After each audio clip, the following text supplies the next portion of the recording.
Factor है towards his success story? देखिए, obviously आपका काफ़ी कॉन्फिडेंस आपको मिलता है जब आप डिफरेंट प्लेयर्स के साथ, और मेरे ख्याल से पीएसएल को भी 10 साल हो गए, हमारे प्लेयर्स भी इस तरह के कॉन्फिडेंस के साथ क्यों नहीं खेल रहे? जस्ट बिकॉज आपके यहाँ पे पीएसएल में आपकी जो लोकल टैलेंट है वो तो अच्छा है, लेकिन जो टॉप टियर के जो प्लेयर्स है, जो फॉरेनर प्लेयर्स है, वो जाते हैं आईपीएल में। वो एक चीज, एक डिफरेंस है मेरे ख्याल से। वो उनको जो एक्सपोजर और वो डिफरेंट प्लेयर के अगेंस्ट जब आप खेलते हो तो आपका गेम ऑब्वियसली आप इम्प्रूव करते हो।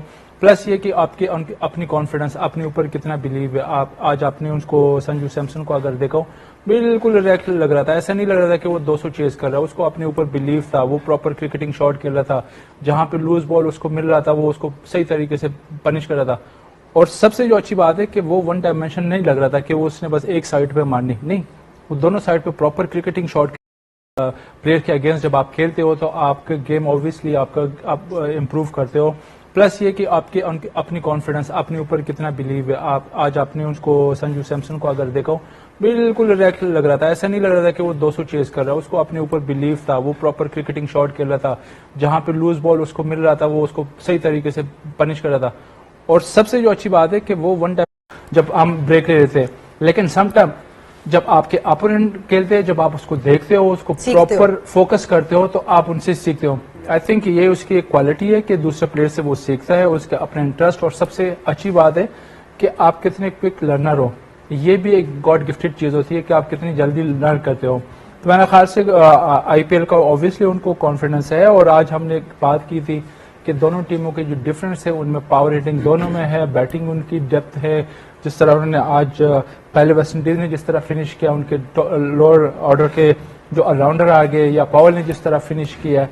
पहली हमने बात की कि डिफरेंस आएगी बॉलिंग की।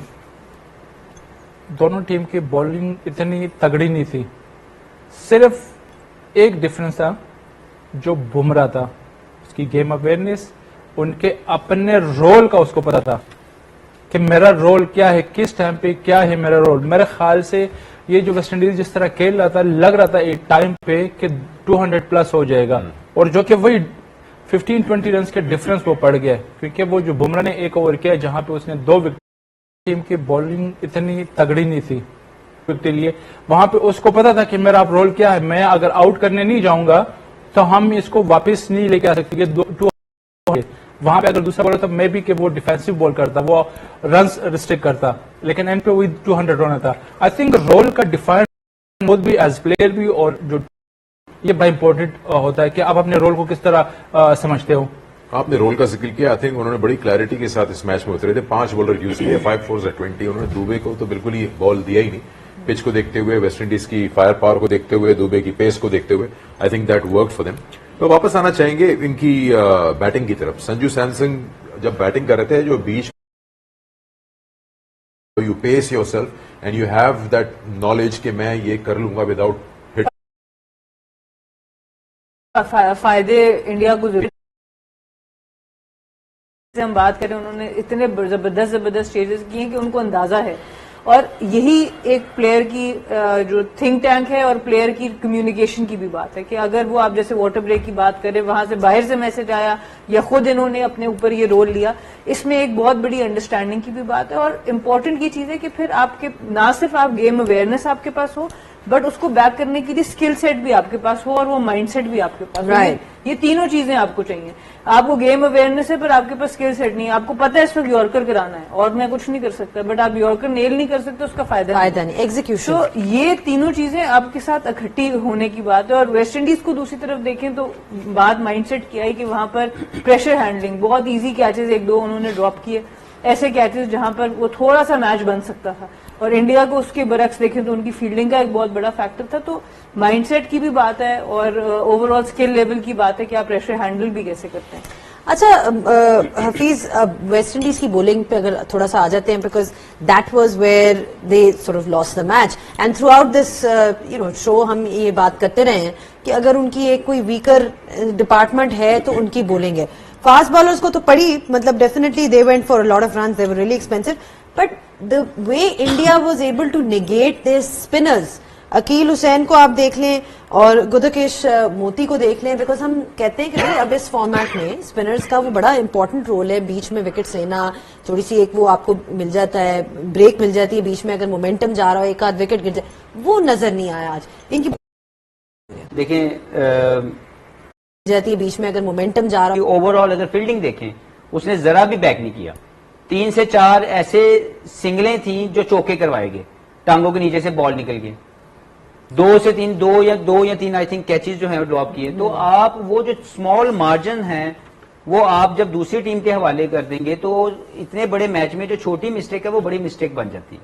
तो मुझे लगता है कि वेस्ट इंडीज ने इस पूरे मैच के अंदर अगर मैं जाऊं तो उनकी कमी थी उनकी बॉलिंग की, रिस्ट स्पिनर का ना होना, कोई भी नहीं था, और दूसरा उनकी फील्डिंग।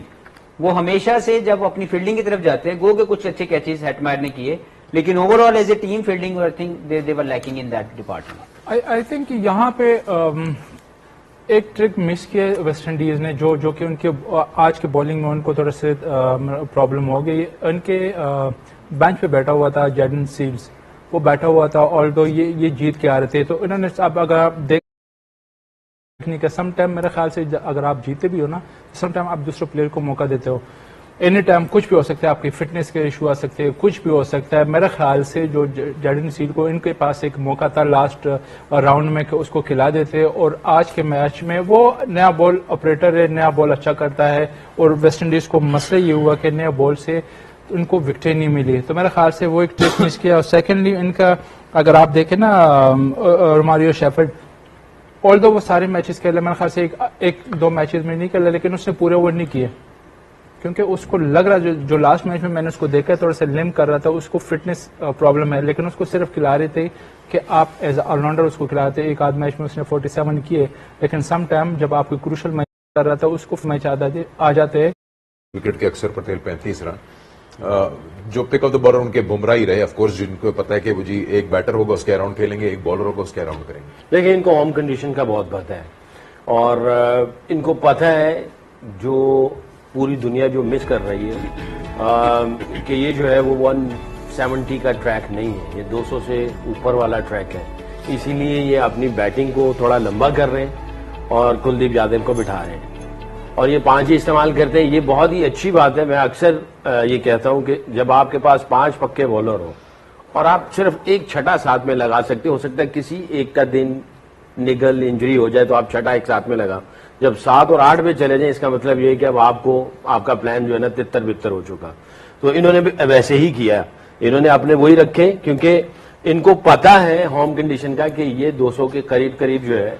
हालांकि दुबे था या जो मिस कर रही है, और ऑस्टन चेस ये 2-2 ओवर की, हालांकि मोती और वो जो है वो 4-4 ओवर करते हैं, मगर इन्होंने इनको कॉपी किया है कि यार इनके जो बॉलर हैं वो भी 40-40 रन दे रहे हैं, तो इसका मतलब स्पिन में इसमें कुछ है नहीं है, विकेट थोड़ा फ्लैट है।